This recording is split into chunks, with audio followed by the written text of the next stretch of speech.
하나님을 품은 사람, 하나님을 품은 인생, 그 세 번째, 오늘 함께 나눌 말씀의 내용입니다. 우리는 하나님의 말씀을 봅니다. 그리고 하나님의 말씀이 우리에게 있어서 참 귀하고 소중하다라는 것을 고백하고 믿어 의심치 않습니다. 그런데 이 하나님의 말씀에 대해서 좀 다르게 보는 사람들이 있습니다. 어떻게 보는 사람들이 있느냐?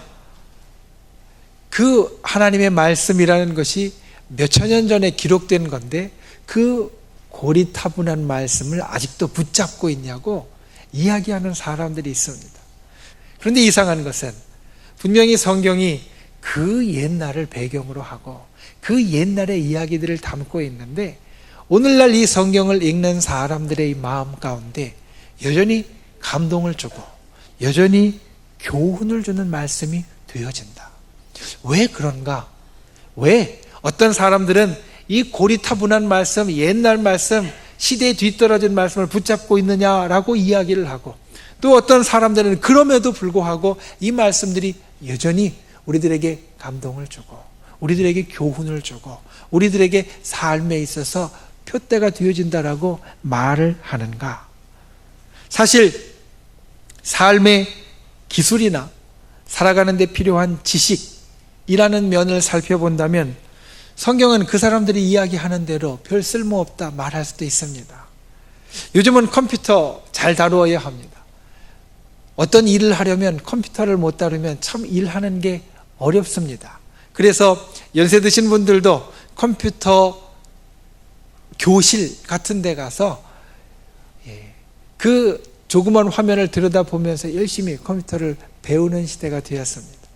성경을 보면 하지만 이 컴퓨터에 대해서는 컴퓨터의 컴자도 이야기하지 않습니다.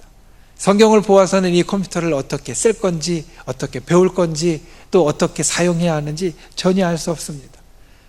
다른 것도 마찬가지입니다. 오늘 예배를 드리러 오면서 걸어오신 분들도 있지만 이 교회에 올 때 걸어오신 분들보다 훨씬 많은 분들이 자동차를 타고 오셨습니다. 자동차, 성경에 나오지 않는 이름입니다. 성경을 보아서는 자동차를 어떻게 타는지, 운전하는지, 어떻게 만드는지, 어떻게 유지할 건지 전혀 알 수 없습니다. 휴대전화, 마찬가지입니다.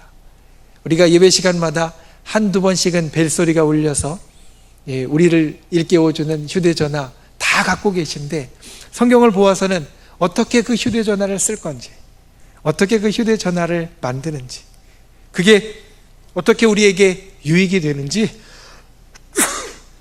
우리가 알 수 없다라는 겁니다. 그러니 우리가 살아가는 데 필요한 기술이나 지식으로 따지자면 이 성경이 우리에게 별 도움이 되지 않는다 충분히 말할 수 있습니다. 그것을 생각하면서 이 성경을 봅니다. 자, 오늘날 살아가는 데 필요한 것들, 컴퓨터도 그렇고 자동차도 그렇고 또 휴대전화나 다른 어떤 것들도 성경을 통해서는 배울 수 없는데 과연 성경이 기록되어졌던 시대는 어떠했는가? 성경이 기록되어진 하나님께서 말씀을 주셔서 성경을 기록했던 시대는 농사를 짓는 시대였습니다. 양을 치는 시대였습니다. 천막에 사는 시대였고 집을 자기가 직접 짓는 시대였습니다. 그런데 여러분 성경 말씀을 한번 곰곰이 생각해 보십시오. 성경 말씀 가운데 농사를 짓는 법이 나오는지, 씨를 어떻게 뿌리고 어떻게 솎아주고 비료를 어떻게 주고 농약을 어떻게 치고 언제 거두고 거둘 때는 어떻게 거두고 농사를 짓는 기술에 대해서 나오는지, 낫질을 할 때는 어떻게 낫질을 하는 게 좋고 타작을 할 때 도리깨질을 어떻게 하는 게 좋고 이런 이야기는 성경 가운데 사실 나오지 않습니다.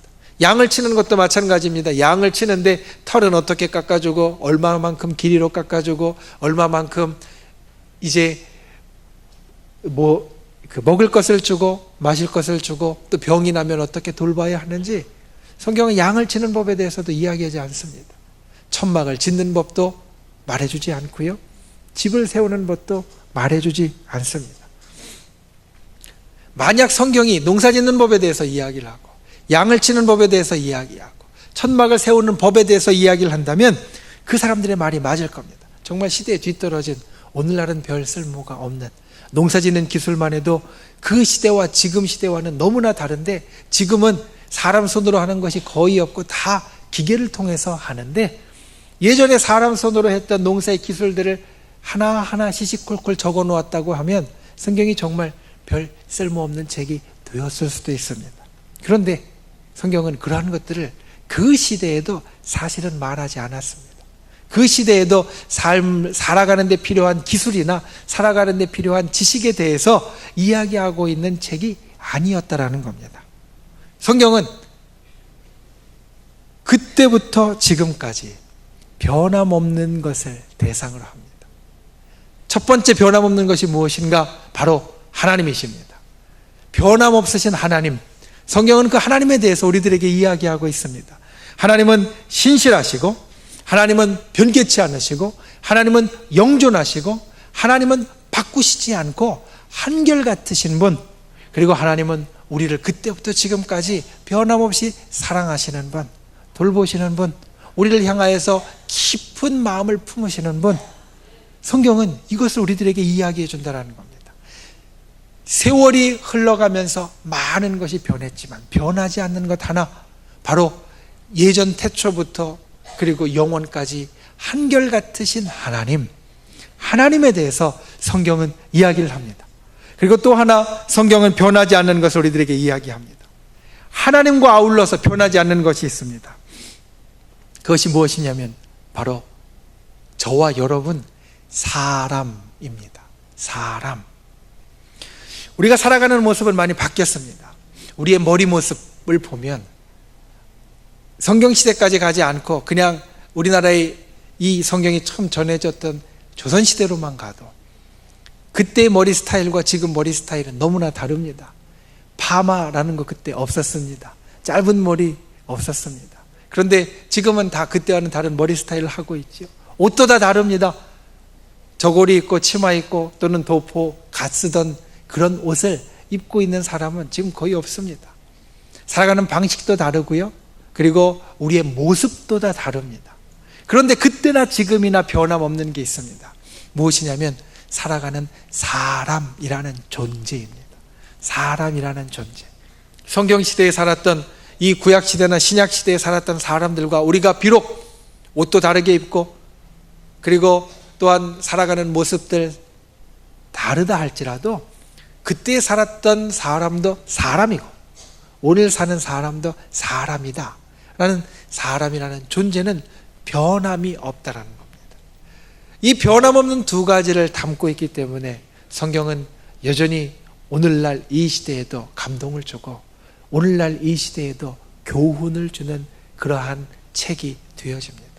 하나님 그리고 사람, 하나님과 사람, 이 변함없는 것에 대해서 이야기하는 말씀, 특별히 우리가 보내는 선지서, 예언서는 그것에 대한 말씀입니다.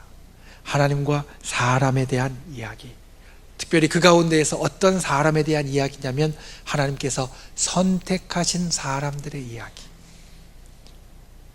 우리가 지난번에 이 예언서들을, 선지서들을 살피면서 그런 이야기를 했습니다. 성경의 책 제목이 정해질 때 사람의 이름을 따라 정해진 특별한 책들이 있는데 바로 선지서들이 그렇다. 사람의 이름, 하나님께서 택하신 선지자의 이름을 따라 그 책의 이름이 정해졌다라는 말씀을 드렸습니다. 그 선택하신 사람, 선지자, 그리고 하나님, 그들의 이야기를 담은 것이 바로 이 선지서, 예언서가 되어진다는 겁니다.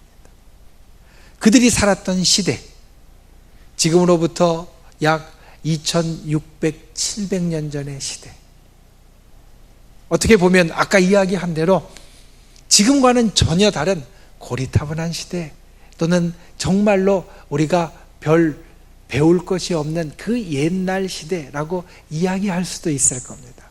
그런데 그 시대에 하나님께서 이 선지자들, 예언자들을 세우셨던 것을 보면 이 변함없는 성경의 말씀 가운데 오늘날 선택하신 저와 여러분, 저와 여러분에게 하나님이 원하시는 것을 우리가 볼 수 있습니다.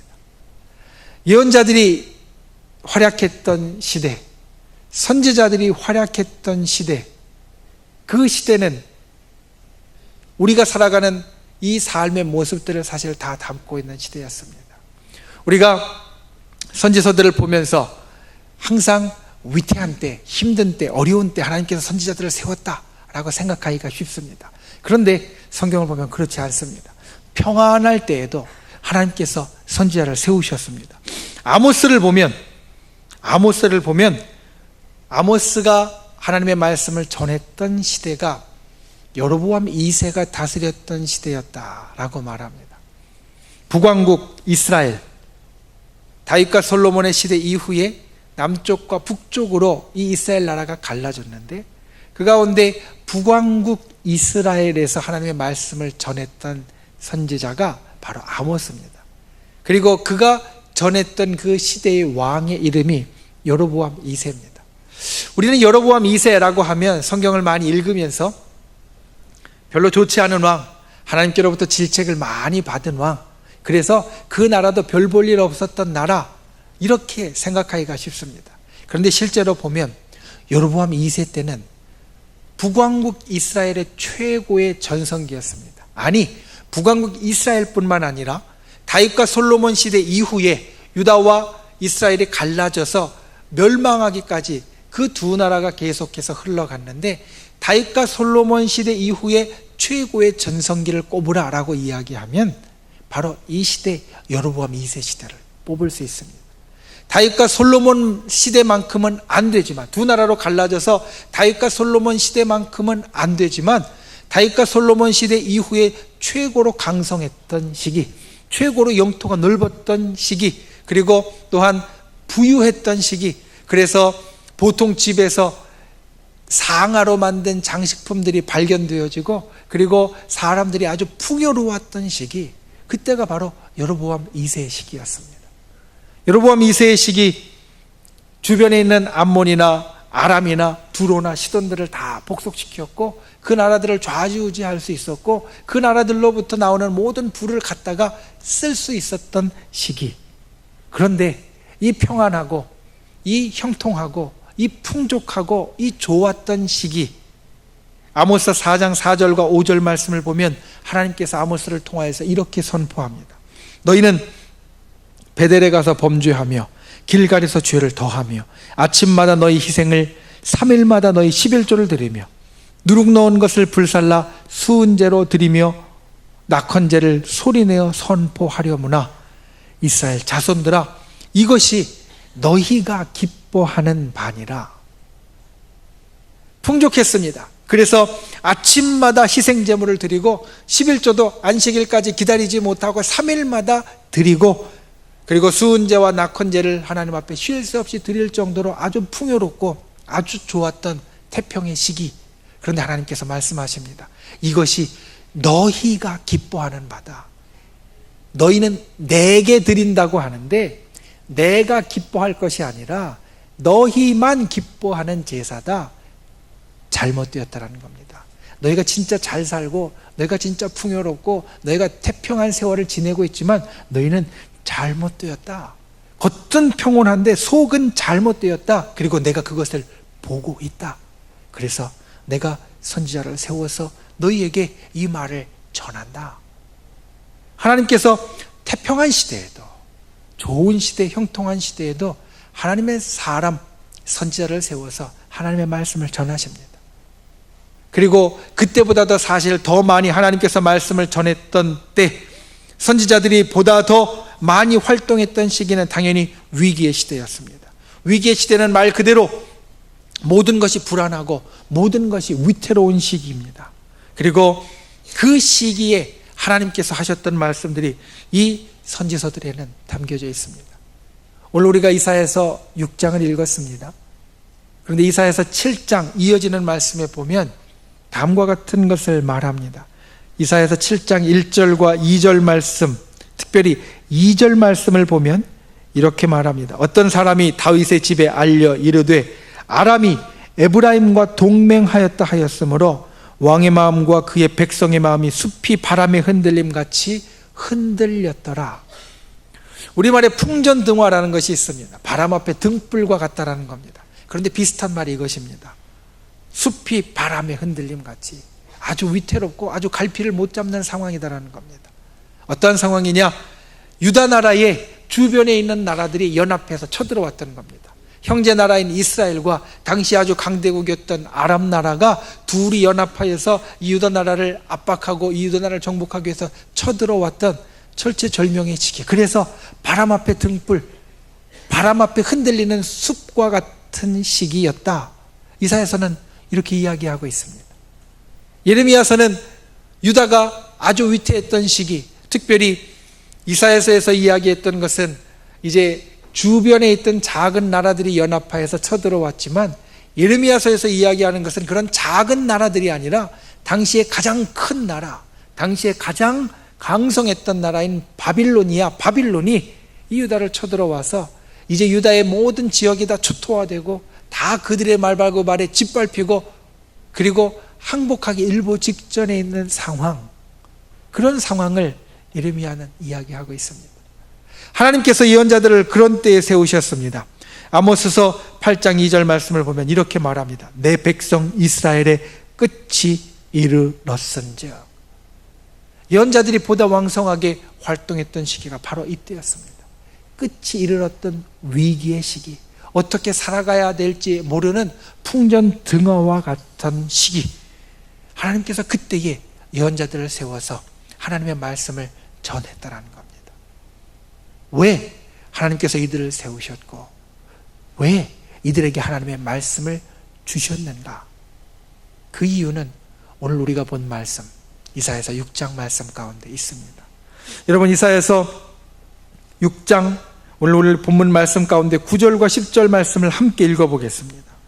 이사야서 6장 9절과 10절 말씀을 우리가 함께 봉독하겠습니다. 시작. 여호와께서 이르시되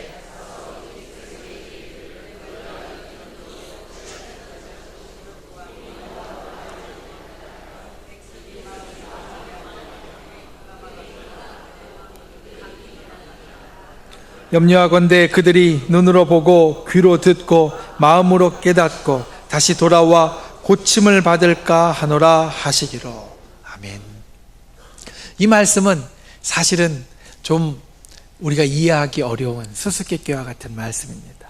왜냐하면 하나님께서 이사야 선지자를 보내면서 말씀하십니다. 너는 가서 그들의 귀가 막히고 그들의 눈이 감기게 하라. 그런데 사실은 이것은 당시의 백성의 상황을 알려주는 말씀입니다. 당시의 백성의 상황, 그들은 듣기는 들어도 깨닫지 못하고 보기는 보아도 알지 못하는 사람들이다. 내가 가서 나의 말을 전할 것이지만 그들이 그것을 들어도 깨닫지 못할 거고 그들이 그것을 보아도 알지 못할 것이다. 하나님께서 하나님의 사람인 선지자, 예언자를 세운 이유가 바로 여기 있었습니다. 태평한 시대이든 위기의 시대이든 그들에게는 한결같은 문제가 있었습니다. 그리고 그 문제는 예전에 이 성경이 기록되었던 시기뿐만 아니라 우리가 살아가는 오늘 이 시대에도 마찬가지로 있는 문제입니다. 무엇이냐? 하나님의 말씀을 듣기는 들어도 깨닫지 못하고 보기는 보아도 알지 못하는 하나님과 불통하는 일이 그 가운데 있었다는 겁니다. 하나님과 불통하는 일, 하나님과 통하지 못하고 하나님을 알지 못하고 하나님을 깨닫지 못하고 하나님과 연락하지 못하는 일. 태평한 시대이든 위기의 시대이든 아니면 그 옛날의 시기이든 우리가 살아가는 지금 이 시기이든 그와 같은 일이 계속 하나님과 우리 사람 사이에 있었기 때문에 하나님께서는 이 선지자들을 세웠다라고 말씀하고 있다라는 겁니다. 이 선지자들은 그러한 사람들이었습니다. 예언자들은 그러한 사람이었습니다. 불통의 시대에 하나님께서 소통하는 도구, 하나님께서 소통하는 통로로 사용하는 사람들이었다는 겁니다. 태평하다고 하여서 모든 것 다 잊어버리고 신경 쓰지 않고 살아갈 때 하나님께서 여전히 너희를 보고 계시고 너희의 잘못을 알고 계시고 너희를 이끄는 분이시다라는 것을 알리는 사람이 바로 선지자, 하나님이 택하신 사람이었고, 위기의 시대에 왜 이 위기가 왔는지, 어떻게 앞으로 이것이 진행되어져 나갈 것인지, 어떤 일이 그 가운데 이루어질 것인지 하나님께서 원하시는 것들을 이야기하고 전하는 사람이 바로 선지자가 되었다라는 겁니다. 옛날 그 시대에 하나님께서 원하시던 바, 하나님께서 말씀하시는 걸 깨닫지 못하는 사람에게 말씀하시는 것이 선지자였고, 오늘 이 시대에 또한 하나님과 불통하는 이 시대, 하나님의 그 뜻을 알지 못하고 깨닫지 못하는 사람들과 통하기 위하여서 세우시는 사람이 바로 하나님께서 선택하신 사람들이 되었다라는 겁니다. 여러분, 예언서는 그래서 우리 삶에 있어서 모든 것을 아우르는 말씀입니다. 선지서는 우리 삶의 모든 것을 아우르는 말씀입니다. 태평한 시대이든 위기의 시대이든 그 옛날이든 지금이든 하나님과 우리라는 변함없이 이 땅에 존재하는 그런 영원한, 그리고 그 사이에서 일어나는 일들에 대하여서 우리들에게 이야기해 주는 말씀이 이 말씀이 됩니다. 이 시대도 마찬가지입니다. 하나님의 말씀, 듣기는 들어도 깨닫지 못하고 보기는 보아도 알지 못하는, 그런데 하나님은 결코 그 시대에 대한 소망을 버리지 않으십니다.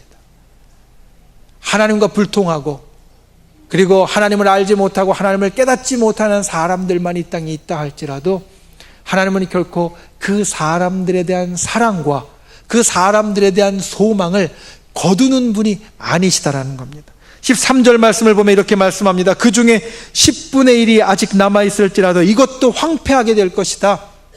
다 멸망하고 10분의 1만 남았어도 그 10분의 1이 살아남느냐? 그것이 아니라 이 10분의 1도 위태롭게 될 것이지만, 하나님께서는 그 10분의 1이 위태롭게 되는 상황 가운데에서도 이렇게 말씀합니다.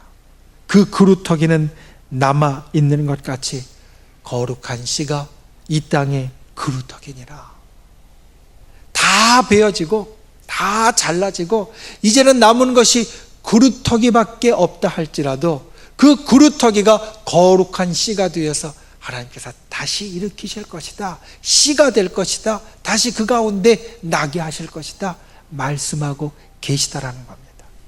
이것이 하나님께서 우리를 선택하시고 하나님께서 오늘 이 시대에 우리에게 원하시는 일 가운데 하나입니다. 우리가 나아가서 하나님의 말씀을 이야기해도 이 시대는 여전히 예전과 똑같이 하나님과 불통하는 시대라고 말할 수 있습니다. 그런데 하나님은 이 불통하는 시대에 여전히 소통하기를 원하십니다. 우리 가운데 하나님의 말씀을 전하기 원하십니다. 알리기 원하십니다. 깨닫게 하길 원하십니다. 그리고 그를 위하여서 바로 저와 여러분을 택하셔서 오늘날 세우셨다라는 겁니다. 오늘 말씀의 제목이 오늘입니다.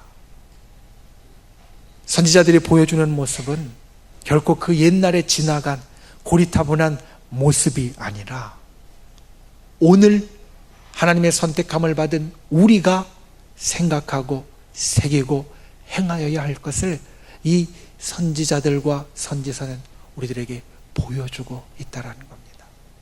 저와 여러분이 오늘 이 시대 하나님께서 이 땅과 소통하는 통로가 되실 수 있기를 주님의 이름으로 축원을 드립니다. 하나님의 말씀을 이 땅으로 깨닫게 하는 자가 되시기를 주님의 이름으로 축원을 드립니다. 하나님의 말씀을 이 땅으로 알게 하는 분들이 되시기를 주님의 이름으로 축원을 드립니다.